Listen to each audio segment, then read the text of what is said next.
성도 여러분들 안녕하십니까? 12월 12일 월요일입니다. 이 자리에 함께 하신 여러분들을 진심으로 환영합니다. 저는 세리토스 교회를 섬기는 김희성입니다. 이제 함께 기도하시면서 이 기도회를 시작하겠습니다. 하늘에 계신 아버지 하나님, 오늘도 우리에게 새로운 한날을 주시고 하나님의 말씀으로 이 하루를 열게 하시니 감사드립니다. 저에게 은혜를 베푸셔서 하나님의 말씀 안에 있는 진실된 진리를 분명하게 깨우칠 수 있도록 도와주시고 우리의 삶이 그러한 삶이 될 수 있도록 인도하여 주옵소서. 이 아침에 주님 앞에 탄원하는 주의 백성들의 모든 기도를 들으시고 응답하여 주시며 하나님의 백성들이 여전히 하나님의 보호하심 속에 있음을 확신하는 하루의 삶이 되게 인도하여 주옵소서. 주님, 질병으로 고통당하는 주의 백성들 돌아보시고 참으로 그 연약한 육신에 힘을 주시고 치유함을 허락해 주셔서 하나님을 의지하고 사는 가운데 새로운 힘과 활력을 얻을 수 있도록 주님 인도하여 주옵소서. 이 시간 주의 성령이 우리와 함께 하시고 펼쳐진 말씀 가운데 당신의 교훈을 들려주시옵기를 예수님의 이름으로 간절히 기도드립니다. 아멘. 오늘 월요일 제목은 하나님의 전으로서의 몸입니다.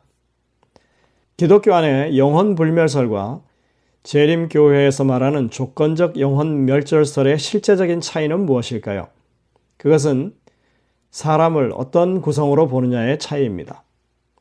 영혼 불멸설은 영혼과 육체를 둘로 나눈 이원론으로 보는 것이고, 조건적 영혼 멸절설은 사람이 전인 그 자체로서의 하나의 영혼으로 보는 이론론으로 보는 것입니다. 그것이 가장 근본적이고 실제적인 차이라고 할 수 있습니다. 근데 여러분들, 이번 교과 과정을 통해서 우리가 알게 되었듯이 오늘날 기독교가 주장하는 영혼 불멸설은 심각한 위기에 봉착해 있습니다. 성경에서 사용하는 이 영혼이라고 하는 단어가 육신을 떠난 어떤 비물질의 영혼을 의미하지 않는다고 이제 많은 사람들이 이해하게 되었습니다. 그리고 이원론적인 영혼 불멸설이 헬라 철학에서 유입된 것이라고 하는 설명이 이제 기독교 안에 거의 정착되어 가고 있는 것입니다. 오늘 제목이 하나님의 성전으로서의 몸입니다.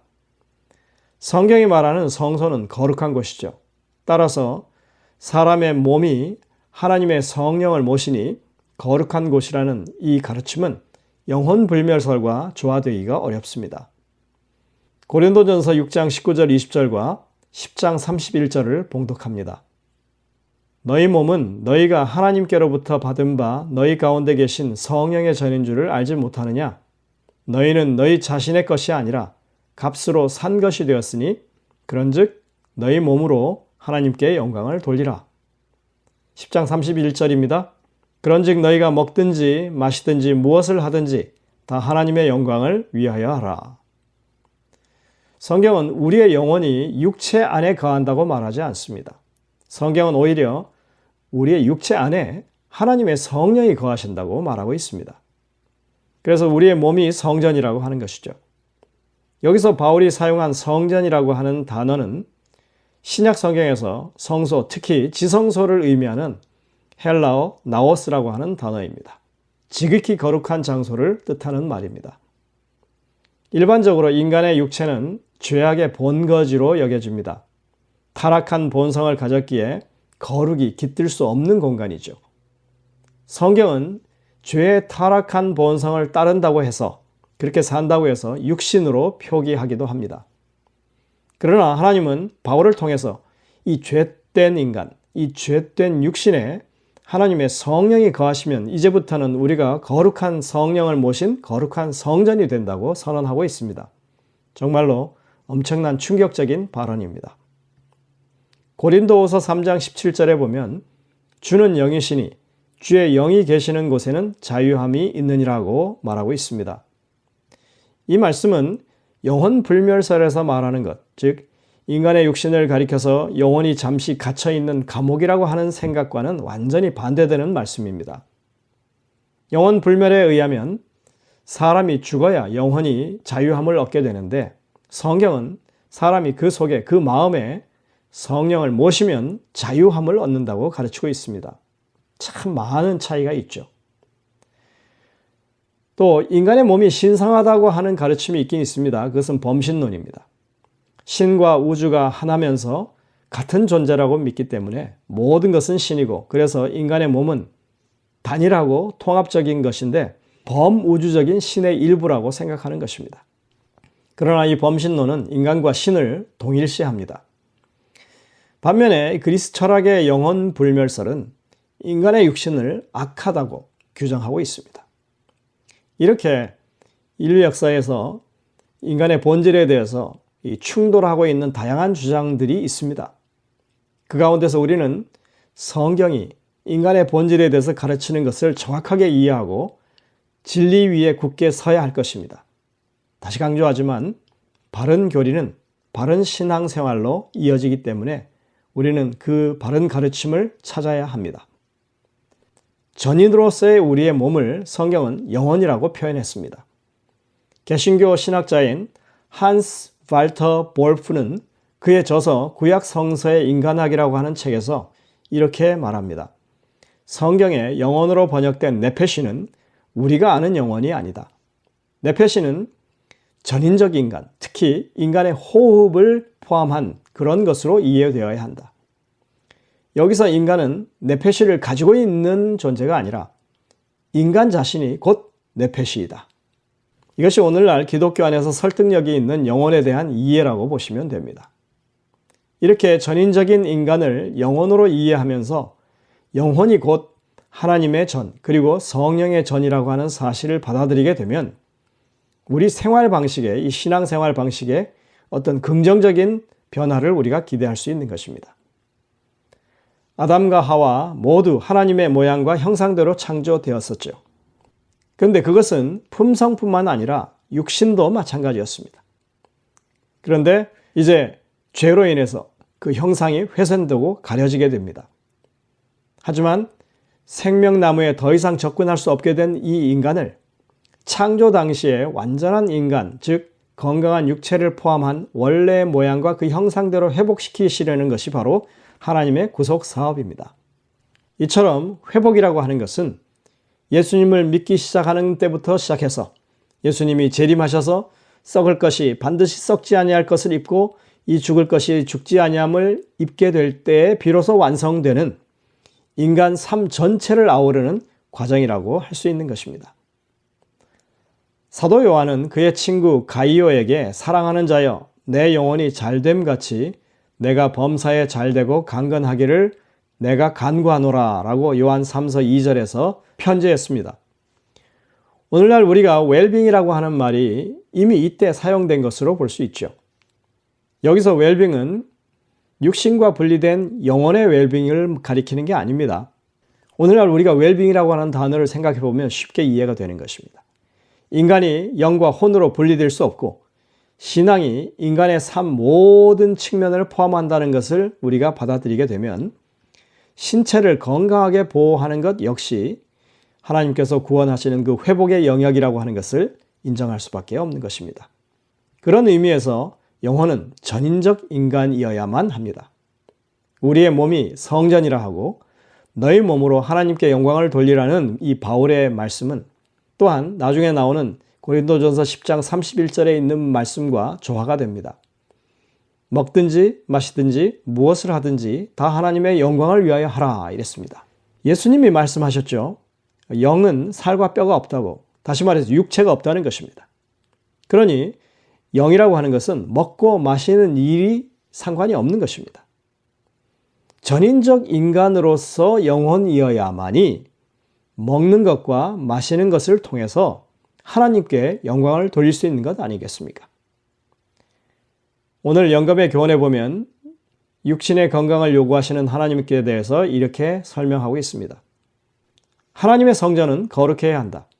사도는 너희 몸은 성령의 전이라고 말한다. 하나님께서는 당신의 자녀들에게 육체적 활력을 해치기까지 자기를 부인하라고 요구하지 않으신다. 그분은 그들에게 천연 법칙에 순종하고 육체적 건강을 보존하라고 요구하신다. 천연계의 길은 하나님께서 설계하신 길이며 어떤 그리스도인이라도 걸어갈 수 있게끔 넓은 길이다. 교회 증언 3권 63쪽입니다.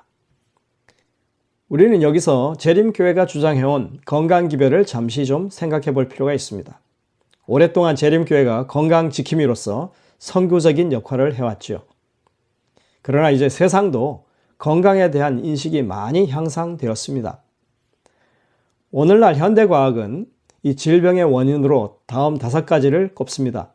첫째, 환경오염. 둘째, 유해식품. 셋째, 불규칙한 식사. 그리고 넷째, 운동 부족. 5번째, 스트레스. 이렇습니다.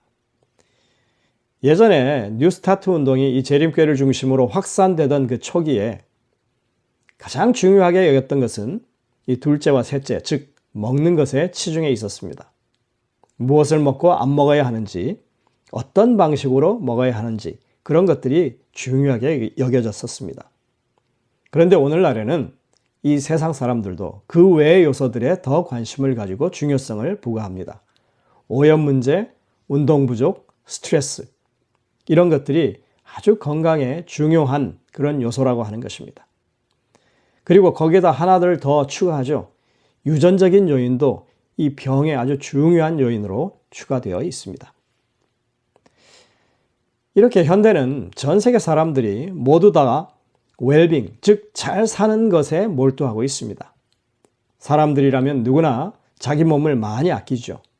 몸에 좋다고 하면 뭐든지 다 섭취하려고 합니다. 이런 현상은 사실 사람들이 자신의 몸을 소중하게 여기고 있고 건강하게 살아보려고 하는 그런 기본 본능을 가지고 있다고 하는 것을 입증해 주는 것입니다. 세상에 육신을 악한 것으로 여기고 스스로 자기 몸을 학대하는 사람은 없습니다. 모두 자기 육신을 귀하게 여기고 아끼는 것입니다. 따라서 우리가 이 성경이 말씀하는 대로 하나님의 성령이 거하시는 거룩한 몸으로서 이것을 정결하게 잘 관리해야 한다고 하는 이 기별은 현대시대에 꼭 필요한 현대 진리라고 할 수 있는 것입니다. 그러나 여러분들, 우리가 선한 사람들로서 좋은 의도로 최선을 다한다 할지라도 이 죄 많은 인간의 본성과 죄로 가득한 환경으로 인해서 여전히 우리가 고통 속에 살 수밖에 없는 이 현실은 무시할 수 없다고 하는 것입니다. 건강식을 잘하고 건강원칙을 잘 지킨다고 해도 그것이 죄의 결과로 우리에게 다가온 모든 고통을 다 바꿀 수 있는 결정적인 해결책이 될 수는 없는 것입니다. 그렇기 때문에 우리는 하나님을 믿고 주어진 기별을 따라서 우리가 할 수 있는 최선을 다하면서 그 결과는 하나님께 맡기는 그런 원만한 믿음을 가져야 하는 것입니다. 오늘 말씀이 가르치시는 것처럼 먹고 마신 일을 통해서 우리가 추구해야 할 일은 하나님께 영광을 돌리는 일입니다. 우리가 하나님께 영광을 돌리는 일에 치중하지 않고 먹고 마시는 일에 집중한다면 우리는 사실 잘못된 가르침을 따르고 있는 것입니다. 성령과 동행하는 사람들로서 우리의 몸을 통하여 하나님께 영광을 돌리는 우리 모든 성도님들이 되시기를 바라면서 말씀을 드리겠습니다. 기도하시겠습니다. 하늘에 계신 아버지 하나님, 오늘도 이 주신 기별을 통하여 바른 깨우침을 주시니 감사드립니다.